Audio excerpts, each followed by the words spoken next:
فلا وربک لا یؤمنون حتی یحکموک فیما شجر بینہم، اس وقت تک یہ مومن نہیں ہو سکتے جب تک حاکم نہ مان لے آپ کو، یعنی محمد رسول اللہ صلی اللہ علیہ وسلم کو، کس چیز میں؟ فیما شجر بینہم، اپنے اختلافات میں۔ ایک ہی صورت، نبی کو حاکم ماننے کا معنی اللہ تعالیٰ کو حاکم ماننا، کیونکہ نبی اللہ کا نمائندہ ہے۔ جب تک اپنے اختلافات میں آپ کو حاکم نہیں مان لیتے اس وقت تک یہ مومن نہیں ہو سکتے۔ اچھا حاکم مان لیا، اب مومن ہو گئے؟ نہیں، پھر عملاً فیصلہ آپ سے کروائیں، یہ مسئلہ ہے۔ فیصلہ آپ کا، کوئی کہتا خون نکلے وضو ٹوٹ جاتا ہے، کوئی کہتا نہیں ٹوٹتا، اختلاف ہے، آپ کا کیا فیصلہ؟ یہ شرعی صورت ہے، آپ سے فیصلہ کروائیں۔ اچھا حاکم مان لیا اور فیصلہ بھی آپ سے کروا لیا، اب تو مومن ہو گئے؟ نہیں، اس فیصلے کو سن کر قبول بھی کریں، کسی تعصب کے بغیر قبول کریں۔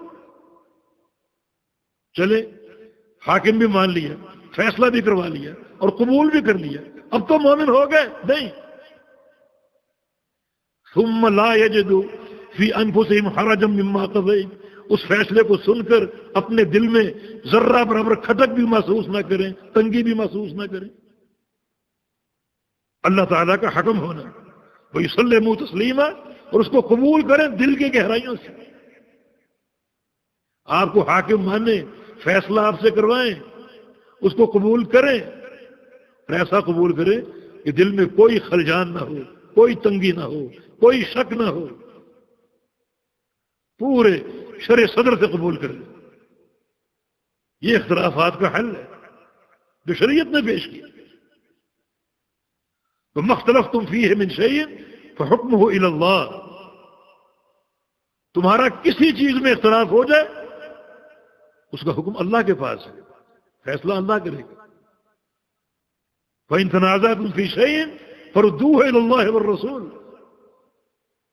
تمہارا کسی مسئلے میں اختلاف، فی شیء، شیء کی تنویر نہ کرا، کسی مسئلے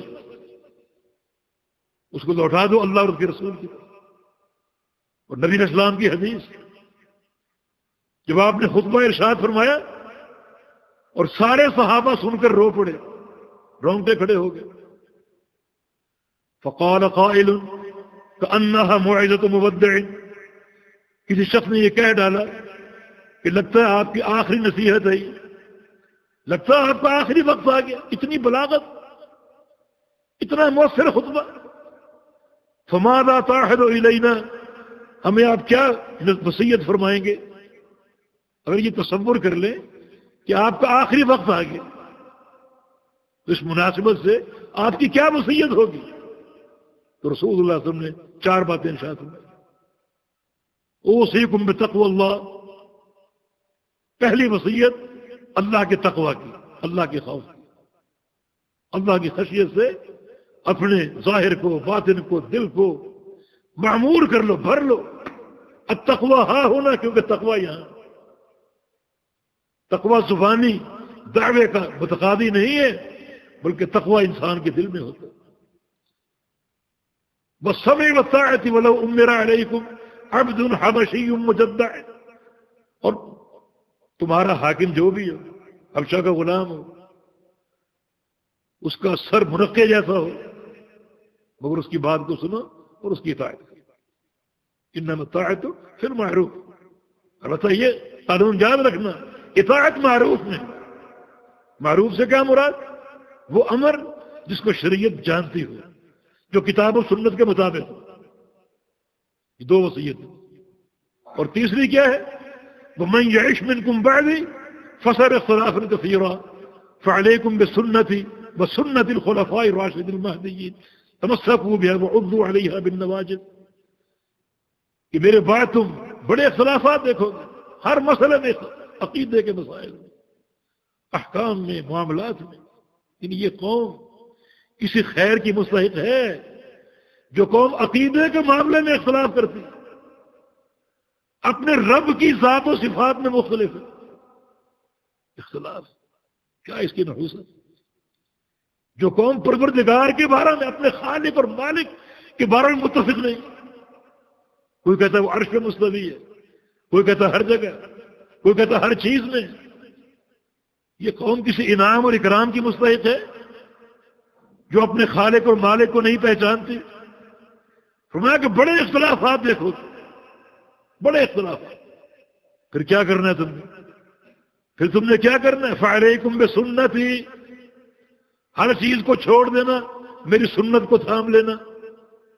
وہ کوئی بات ہے بڑے چھوٹے کی؟ بات ہے کسی فرقے اور مسلک کی؟ نہیں، سب چھوڑ دینا، میری سنت کو تھام لینا. اللہ کا قانون جو ہے وہ حکم ہے، وہ نافذ ہوگا. بس سنت الخلفاء، اور میرے خلفاء کی سنت راشدین، ان کی سنت. ان کی سنت سے کیا مراد ہے؟ ان کی سنت سے بعض امور.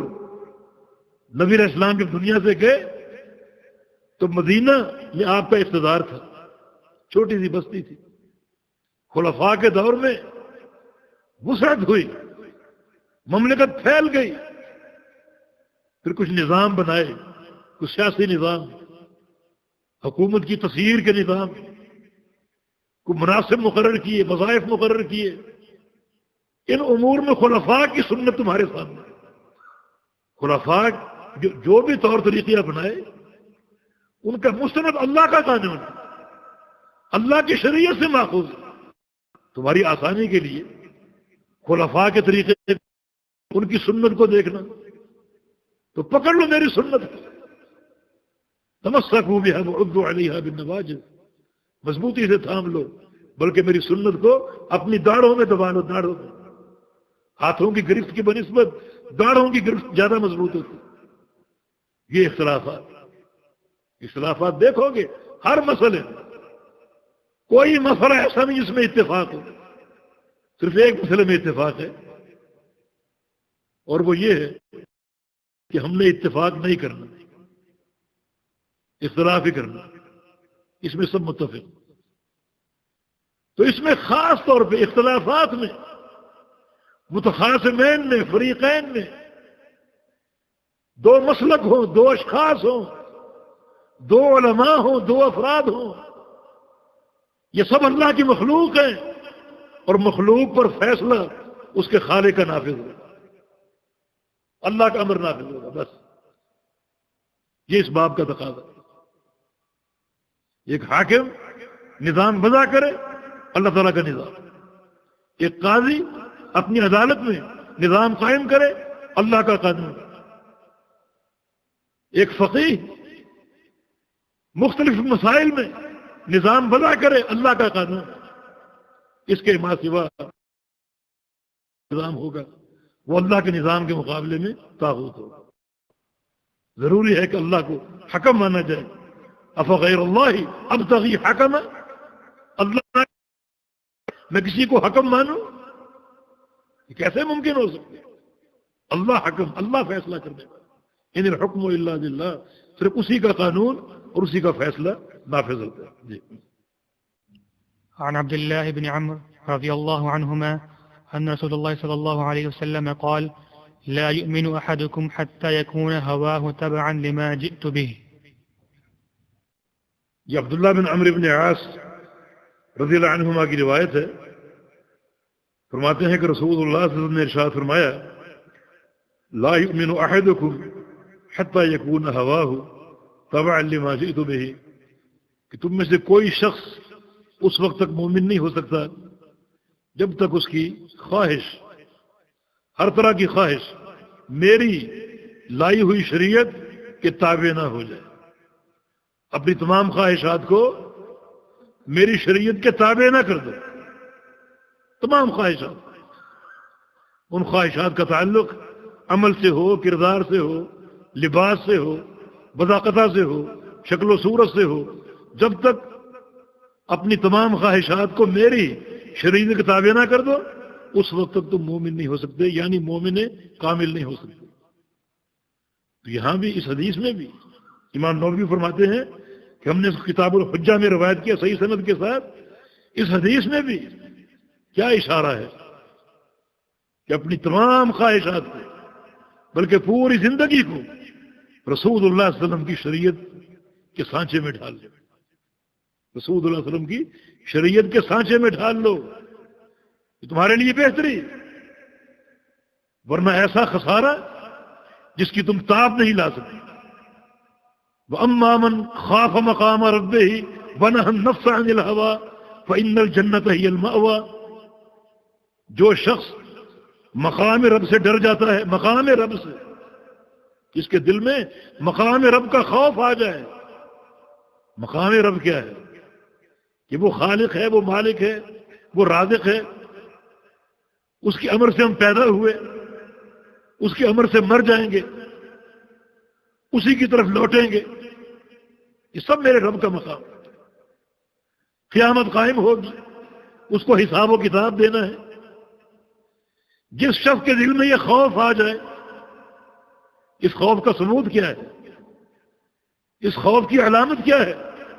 ایک ہی علامت، وَنَهَى النَّفْسَ عَنِ الْهَوَىٰ، وہ اپنے نفس کی خواہشات سے باز آ جائے اور اپنے نفس پر نافذ کر دے اللہ اور اس کے رسول کے قانون کو۔ بات بن گئی، فَإِنَّ الْجَنَّةَ هِيَ الْمَأْوَىٰ، اس کا ٹھکانہ جنت، اس کا ٹھکانہ جنت، یہ کامیابی کی اساس ہے۔ مقام رب کا خوف آ جائے، پھر اس کا تقاضا کہ نفس کی خواہشات سے باز آئے۔ مقام رب، اللہ کی عدالت کل قائم ہونی، حساب و کتاب دینا۔ ایک دفعہ رسول اللہ صلی اللہ علیہ وسلم تشریف فرماتے حبشہ کے مہاجرین کے پاس، باتیں ہو رہی، فرمایا تم نے حبشہ میں کوئی عجیب چیز دیکھی ہو، کوئی واقعہ دیکھو تو بتاؤ۔ تو جناب جعفر طیار نے فرمایا کہ میں نے ایک دن ایک واقعہ دیکھا بڑا عجیب سا۔ ایک بوڑھی عورت جا رہی تھی اور اس کے سر پہ گٹھڑی تھی ایک سامان کی، ایک حبشی بدماش پاس سے گزرا، اس کو دھکا دے دی، بڑھیا گر گئی، سامان بکھر گیا، وہ اپنا سامان چن رہی، اس نوجوان کو پکارتی، کیف بک یا غدر، اے بدماش آج تو نے یہ کاروائی کر ڈالی، اس دن کیسے چھوٹے گا؟ اذا جمع اللہ الاولین والآخرین، جب اللہ تعالیٰ تمام اولین کو اور تمام آخرین کو جمع کرے گا، پوری دنیا کو جمع کر کے میرے اور تیرے معاملے کا حساب لے گا، اس دن کیسے چھوٹے گا؟ یہ مقام رب کا خوف۔ نبی علیہ السلام یہ بات سنی، آپ کی آنکھوں سے آنسو یوں رواں ہو گئے جیسے ہار کی ڈوری کو کاٹ دیا جائے تو موتی گرتے ہیں، اس طرح موتی کی طرح پیغمبر علیہ السلام کے آنسو گر رہے تھے۔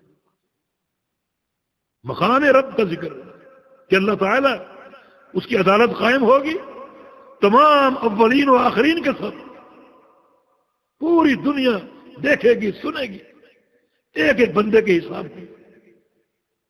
اس وقت کیسے بچے گا؟ کیا حجت ہوگی تیرے پاس وہاں سے چھوٹنے کی؟ یہ بڑھیا کہہ رہی ہے۔ رسول اللہ صلی اللہ علیہ وسلم نے ارشاد فرمایا، اللہ تعالیٰ اس قوم کو کبھی کامیاب نہیں کرتا جس قوم میں غریبوں کے لیے انصاف نہ ہو اور طاقتور سے اس کو انصاف نہ دلائے جائے۔ یہ مقام رب، اس کا تصور کرو، اس کو سوچو، وہ خالق، وہ مالک، وہ رازق، اور ہمارے ایک ایک لمحے کا نگہبان ہے۔ ان اللہ لا یخفی علیہ شیء فی الارض ولا فی السماء، آسمانوں اور زمینوں میں اس سے کوئی چیز پوشیدہ نہیں ہے۔ یہ مقام رب، اس کا امر آئے گا، موت آ جائے گی، موت آ جائے گی، ادھر دفن ہو رہے ہیں، ادھر آسمان سے ندا آ رہی، تو صدق عبدی، یہ بندہ نیک، فافرشوا له من الجنہ والبسوه من الجنہ، اس کو جنت کا لباس پہنا دو، اس کو جنت کا بستر دے دو، وافتحوا له بابا من الجنہ، جنت کا دروازہ اس قبر میں کھول دو، کوئی تاخیر نہیں ہوگی۔ یا پھر آواز آتی ہے قد قضى عبدی یہ بندہ بڑا بدکار ہے، گندے عقیدے والا، بدعتی.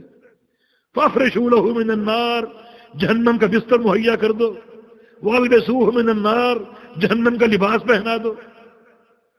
وافتحوا له بابا من النار، اور جہنم کا دروازہ اس قبر میں کھول دو. اس مقام رب کا تصور کرو. یہ حالتیں سب پر بیتنی، پھر سور پھونکا جائے گا، قیامت قائم ہوگی. ان تمام چیزوں کو سوچو. وَأَمَّا مَنْ خَافَ مَقَامَ رَبِّهِ، اور مقام رب کا خوف اپنے اندر پیدا کرو. اس کی علامت کیا ہے؟ یہ خوف کب پیدا ہوگا؟ جب اس کی علامت نظر آنے لگے. اور وہ کیا ہے؟ وَنَهَى النَّفْسَ عَنِ الْهَوَىٰ، کہ انسان اپنی خواہشات سے باز آئے، دین کسی کی خواہش پر توجہ نہ دے، بلکہ لَا يُؤْمِنُ أَحَدُكُمْ تَبَعًا لِمَا جِئْتُ بِهِ. اس وقت تک تم مومن نہیں ہو سکتے جب تک تمہاری تمام خواہشات میری شریعت کے تابع نہ ہو جائیں. مانا اللہ تعالیٰ کو حاکم مان لو اور اس کا حکم اپنے اوپر نافذ کر دو، عقیدۃ و عملا و سلوکا و خلقا و تصرفا، اس کے حکم کو نافذ کر دو. وقال الشعبي كان بين رجل من المنافقين ورجل من اليهود خصومة، فقال اليهودي نتحاكم إلى محمد صلى الله عليه وسلم، عرف أنه لا يأخذ الرشوة. وقال المنافق نتحاكم أنهم يأخذون الرشوة، فاتفقوا على أن يأتي كاهنا في جهينة فيتحاكم إليه، فنزلت ألم ترى يزعمون. وقيل نزلت في رجلين اختصما، فقال أحدهما نترافع إلى النبي، فقال الآخر إلى كعب بن الأشرف، ثم ترافع إلى عمر، فذكر له أحدهما القصة، فقال للذي لم يرضى برسول صلى الله عليه وسلم أكذلك؟ قال نعم، فضربه بالسيف فقتله. یہ دو واقعات بیان ہوئے ہیں اور ان کو اس آیت کریمہ الم تر الی الذین یزعمون جو پہلے گزری ہے اس کے شان نزول کے تعلق سے ذکر کیا گیا. اس آیت کے شان نزول کے طور پر یہ دو واقعات ذکر کیے گئے ہیں. امام شعبی رحمہ اللہ، جن کا نام عامر بن شراحیل تھا اور یہ تابعی تھے، 500 صحابہ کا ان کو یعنی شرف لقاء حاصل تھا اور بہت سو کے شاگرد بھی تھے. فرماتے ہیں کہ کان بین رجلین من المنافقین، مانا اس کی سند منقطع ہے. یعنی امام شعبی یہ واقعہ بیان کر رہے ہیں جو صحابہ کے دور کا، نبی اسلام کے دور کے، سند اس کی منقطع ہے. ایک شخص جو منافق تھا اور ایک یہودی، ان دونوں کے مابین کوئی خصومت تھی، جھگڑا تھا، کوئی اختلاف تھا. فقال اليہودی، یہودی نے کہا نتحاکم الی محمد صلی اللہ علیہ وسلم، ہم فیصلہ لے جاتے ہیں محمد صلی اللہ علیہ وسلم کے پاس. یہودی کو معلوم تھا کہ محمد صلی اللہ علیہ وسلم جو فیصلہ کریں گے وہ انصاف کا ہوگا، وہ حق ہوگا، اس میں کسی طرف جھکاؤ نہیں ہوگا، بے انصافی نہیں ہوگی. اور یہ بات بھی وہ جانتا تھا کہ محمد صلی اللہ علیہ وسلم فیصلہ کرتے ہوئے رشوت نہیں لیتے. ان کے جو احبار و رہبان تھے وہ بلا کے راشی تھے، رشوت لے کر فیصلے میں جو ہے وہ بے انصافی کرتے تھے. تو عرف انہ لا یاخذ الرشوہ، یہودی یہ بات جانتا تھا کہ محمد صلی اللہ علیہ وسلم رشوت نہیں لیتے. وقال المنافق، منافق نے کہا نتحاکم الی الیہود، ہم کسی یہودی عالم کے پاس جاتے ہیں، اس سے فیصلہ کرواتے. منافق تھا، بظاہر کلمہ کو تھا، بظاہر اسلام کا اظہار کر رہا تھا. یہودی نے کہا فیصلہ محمد صلی اللہ علیہ وسلم سے کرواتے، اور منافق یہ کلمہ کو کہتا ہے کہ فیصلہ کسی یہودی سے کراتے. لعلمہ انہم یاخذون الرشوہ، کہ منافق یہ بات جانتا تھا کہ میں غلطی پر ہوں اور یہودی کو رشوت دے کر فیصلہ اپنے حق میں کروا لوں، یہ بات جانتا تھا.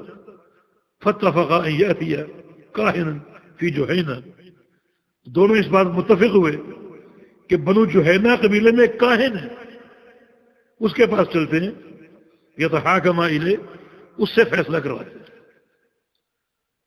اس پر آیت کریمہ نازل ہوئی الم تر الی الذین یزعمون الی آخر الآیہ. کہ انہوں نے ایک کاہن سے تحاکم کی اور فیصلہ کرانے کی ٹھان لی، ارادہ کر لی۔ ہمیں کیا چاہیے تھا کہ فیصلہ محمد رسول اللہ سب سے کرواتے تاکہ اللہ کا امر ان میں نافذ ہوتا۔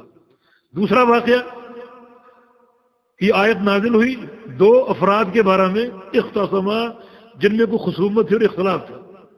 فقال احدهما، ایک نے کہا نترافع الى النبی صلی اللہ علیہ وسلم، اپنا قضیہ ہم پیش کرتے ہیں رسول اللہ صلی اللہ علیہ وسلم کی طرف۔ دوسرے نے کہا کہ کعب بن اشرف کی طرف۔ کعب بن اشرف یہودی تھا کہ ہم فیصلہ کس سے کرواتے ہیں؟ کعب بن اشرف سے۔ ثم ترافع الى عمر، پھر وہ دونوں متفق ہوئے کہ ہم فیصلہ عمر کے پاس لے جاتے ہیں بن خطاب رضی اللہ عنہ۔ فذكر له احدهما القصہ، جب عمر کے پاس پہنچے تو اس شخص نے بتا دیا کہ معاملہ کیا ہے۔ میں نے کہا تھا کہ نبی علیہ السلام کے پاس چلتے ہیں، اس نے کہا نہیں کعب کے پاس چلتے ہیں۔ حضرت عمر کو بتا دیا۔ فقال للذي لم يرضى برسول اللہ صلی اللہ علیہ وسلم كذلك، امیر عمر نے پوچھا کہ معاملہ ایسا ہی ہے؟